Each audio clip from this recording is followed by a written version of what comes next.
Hello everyone, welcome to my channel. My name is Ari, and today we're going to have some more stories about our toxic life. But before we start, it would be so much appreciated if you would subscribe to my channel, like the video, if you enjoy it, and maybe leave a comment down below. These simple clicks would mean a lot to the future of this channel and really reward the effort that I put in every day. And now without further ado, let's go. Today's first story. In this story, OP overheard their fiancé confessing to a friend that their ex-partner was a better lover. This revelation led to feelings of inadequacy and emotional turmoil. Despite attempts to salvage the relationship through counseling, it ultimately ended, leaving the individual with a damaged self-esteem and a need for personal therapy. The situation was challenging and emotionally painful for both parties, and there were misunderstandings and rumors among friends and family about the reasons for the breakup. Now let's get into the story. It was quite by accident that I heard this. We had a group of our friends over, and as the night went on, we all kind of busted out into little groups. Some of us were in one room playing Texas Hold'em and a couple of others were watching a Lord of the Rings marathon. I thought she was watching the movies, but she and one of her close friends were actually sitting in the kitchen drinking coffee and talking. Our group had run out of soda, so I got up to go to the kitchen to get drinks and a couple of snacks. As I was rounding the corner, I heard my fiancée talking. And before I completely came into the room, I heard her clearly say, "Jason is great, but he will never be the lover that Bill was." She then followed it up with, "It's not really fair to Jason though. Bill was just really gifted down there." At first, I thought about just walking back into the card game and pretending like we didn't have any extra soda or food. But I decided to kind of make a noise and go in. Her friend caught sight of me rounding the corner and I could see her make a face at my fiancé, letting her know I was there. Of course, she had no idea I had heard her, and she just stopped talking to her and asked me how I was doing and if I was having fun. I was tempted to say something like I'm having as much fun as someone who is not gifted down there can. But I didn't. I just said yes and proceeded to get my stuff and go back and finish the night. I just acted like nothing was wrong the rest of the night and went to bed. Needless to say, it messed me up. It messed me up badly. I've never been jealous or what you would call insecure about myself until that moment. I couldn't sleep that night and I went through a myriad of emotions while laying there. At first, I was angry. Then I was humiliated. Then I was depressed. Then I was angry again. Look, I realized that the male ego seems stupid to women and even to guys who are totally self-assured. I would have agreed with most of this prior to that night. But once it has been damaged, it's a bitch. I tried to hide any form of emotion about it so that I would never let her know I knew. But as the days went on, I just kept getting worse and worse. I was avoiding her at all costs, and while she was suspicious, she didn't really say anything. That is, until she attempted to be intimate with me a few days later and I flat out rejected her. It wasn't conscious decision on my part, by the way. I had made the decision on my own to just try and get over it and move on. But in that moment, instead of being sexually aroused, I felt deeply inadequate and ashamed. Nothing was happening, no matter how much either of us tried. She asked me what was wrong and I just told her I must have been stressed from work, but she would not believe that or let it go. So much to my humiliation. There I lay, naked in bed, unable to get an erection. I came clean and told her what I heard. Well, that did not go over well at all. At first she tried to tell me I did not hear her correctly, but I just repeated to her verbatim what she had told her friend. Well, once she couldn't deny it, she then tried to apologize, and to her credit, she tried to listen to my feelings on the matter, which once again I am sure was more of a big turnoff for her because I was a wreck emotionally. She tried to tell me how much of a better person I was and how I satisfied her and she wanted nobody else. But all I could hear was the Charlie Brown teacher noise. It's been almost a month and I have zero desire to be with her sexually. None. She is now getting frustrated about this as well. But no matter what I have tried, I just can't pass this. It's not like she said we were both good lovers or anything like that. She clearly said he was far superior, and my guess is that being gifted down there means he was significantly larger than me as well. Well, I know I can do all kinds of things with my hands, tongue, and whatever else, but no matter what I do, I can't grow in size. Obviously, she refuses to talk about that with me, saying that anything she could say would only make things worse because even if she said something positive about me, I wouldn't believe her. She's most likely right. Some backstory here. He dumped her. It was not a mutual breakup. He flat out dumped her and broke her heart. I know this because early on in our relationship she told me this. She said she wasn't ready to be serious about anybody because her previous ex left her and emotionally broke her. So this is not a case of me even being able to say, well, she's with me because she wants to be. If he hadn't dumped her, she would never have left him. Now, I have no idea if, after all of these years, she would leave me for him if he came back, but I don't think she would. I just don't know what to do here. I can feel myself checking out of the relationship. I know this is pettiest crap, but hearing the person you love tell someone else they preferred having sex with someone else was just devastating to me. Her telling me all of my other good qualities has only made it worse because she is saying things that I think appealed to her and maybe other women. But being told I am a good provider and will make a great husband makes me feel like crap. Like, what would happen if I lost my good-paying job? Or better yet, what if I were to get injured and couldn't make anything more than state assistance? Would she be there to support and help me? Basically, what I feel like right now is a really good friend who is just allowed to have sex with her. I know in my head that this is not correct, but in my heart, that is what I feel. I'm sorry for the length here and I don't even know what I'm asking here. I am totally lost and if this continues, I just think I'm going to break off our engagement. Update. It all came to a head last night. She just came out and asked me if I did not love her anymore. And all that I could tell her was that a very large part of me still did. But that what she said had really made it so that another part of me just didn't anymore. This started a larger conversation that I won't bore you with, but ultimately it came down to me saying that if I had heard that he was just better at something or more tentative to something or was able to do something that I couldn't, I would have felt like I could have worked on it. I would have listened to anything she wanted to work on, any technique or anything else that she would have shared with me. But to know that I was never going to measure up simply because of a physical issue was not something I thought I could get over anytime soon. If I ever could for that matter. I was even honest and said that if it was just a one-night stand she had or some random guy who was that huge, I might have been able to get past that. But knowing that it was a guy who she was still madly in love with when I met her and only after time did she start to come around, then it was just more than I could handle. She kept trying to tell me how much better I was at everything else and that I should not throw away a lifetime over one aspect. I told her that one aspect, sadly, was just too high for me, that not all things are equal, and that honestly, it was a mental failing on my part. But whether it was genetics or a learned trait or whatever, that, yes, I needed to be my spouse's best and she had already made it clear that I could never be. I tried my best to be gentle.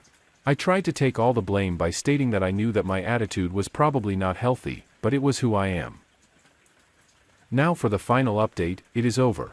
I went to counseling with her on 3 different occasions and honestly, I tried to have an open mind about it. But at the end of the day, the obstacle was just too much to overcome. I even gave her an opportunity to walk back on her statement or amend it or, well, do whatever she wanted to do with it. But instead, she doubled down. In a way, I think by that time she was very frustrated as well. Neither of us is really happy about this. It has been an absolute nightmare for me trying to avoid telling people and family why we are no longer together. Of course, I tried the old it's none of your business to some of them, but that failed spectacularly and since I refused to tell, they decided she cheated on me and started spreading that around. I've had to do a lot of damage control over that. I've decided to continue with therapy on a personal level because honestly, this entire thing has really messed with my head and I have no self-esteem left at all. I've only seen her once since we separated and it was the hardest thing I've ever had to do in my life. She is now justifiably so in the angry stage. She is furious with me and has called me everything that you can imagine and then even made up some words.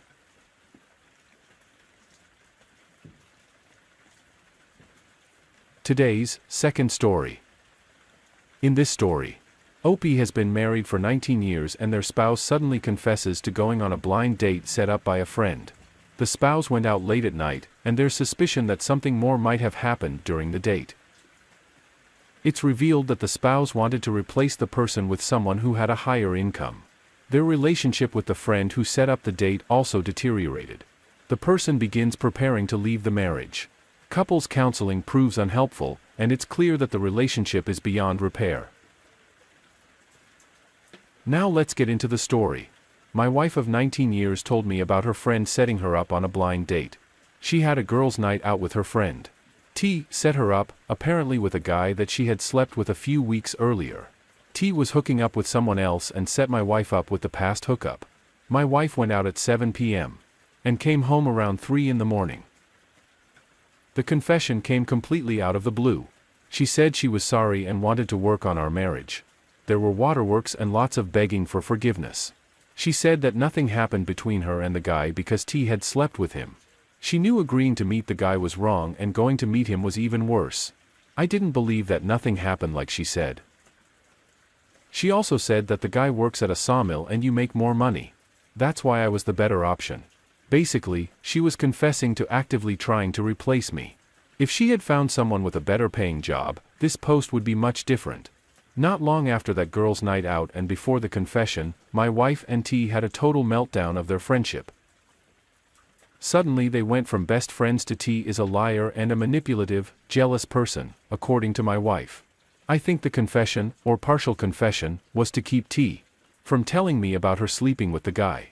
Gaslighting me by telling me only partially about what really happened, only enough to look bad, but not the whole ugly truth of what happened. Honestly, I didn't need to be told everything that happened. Her story didn't add up. The holes in the story were too big. Little coincidences that occurred around that time put everything in perfect focus. When she told me about it, I lost all feelings for her. I just went numb. Didn't even get angry. I'm done just working on my exit strategy at this point. Getting financials in order, finding a place to move into, etc. It really sucked that she would be willing to throw away 19 years of marriage with no regard for anything, including our 2 children. Update: sorry in advance. This is a long one. A lot has happened since my first post. She is in full-blown panic mode. Recently she was diagnosed with an autoimmune disorder where her white blood cells attack her lungs. This causes asthma attacks that normal medication can't correct.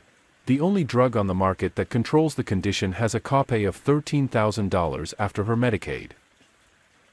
If I didn't have really good health insurance through my employment, there wouldn't be any possibility of her being able to afford it. She has been trying everything to reconcile. She even set up couples counseling. We made it through 2.5 sessions.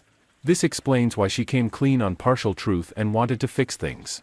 Counseling went the way I figured it would. Every session was all about everything I had done ever, including my working 50 hours each week to make ends meet. Because she has partial disability and didn't work. I'm not saying that I'm perfect by any stretch of the imagination. Everything was brought up, including our 2 children. Well, except I was informed that the mention of her date night was off limits. About halfway through the 3rd session, the counselor looked her in the eye and asked, "If you have such a high-power radar to detect what everyone else is doing wrong, point that radar at yourself and tell me what you do wrong." The proverbial shit hit the fan. My soon-to-be ex-wife started yelling at the counselor and wanted to know why she was attacking her when we were there so she could fix me. After a few minutes of back and forth, my soon-to-be ex-wife stormed out crying. The counselor told me that my soon-to-be ex-wife had a deep hatred for me and that she didn't think this marriage could be salvaged. Basically, my response was yep and nope. I informed the counselor that I had her time and we wouldn't be back. She offered me individual counseling. I informed her that I probably would need it in the future and proceeded to tell her about the taboo topic. Needless to say, it didn't surprise her and confirmed my suspicion. Needless to say, the entire trip back to the house was about what a quack the therapist was. I've basically been on autopilot. Whenever I'm at the house, I refer to it as the house because it isn't a home anymore. I've moved into the spare bedroom. As far as I'm concerned, I may be married, but I no longer have a wife. If she didn't need good medical insurance coverage, she would still be on the hunt. I don't need to track down T to get the whole story. I live in a small community of less than 900 people. I commute to work in a bigger city daily Monday of this week, while at the only grocery store in the community. Guess who ran into my soon-to-be ex-wife? None other than the blind date guy. Small towns, right? It was bound to happen. I was at the end of the aisle when he walked up to her. He was a small guy, maybe 5'9" and 150 pounds. She had her back to me and didn't realize where I was. He asked her out again right in front of me. She did decline, though. That's when I walked up. I asked him if he was the guy she went out with about 2 months ago. He asked me what it was to me.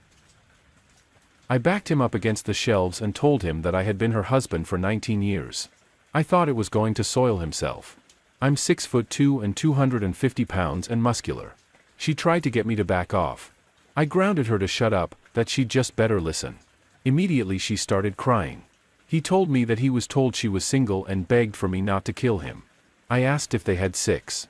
He swallowed hard and said yes. She cried harder. I told him to never let me see him again. He apologized for everything and basically ran out of the store.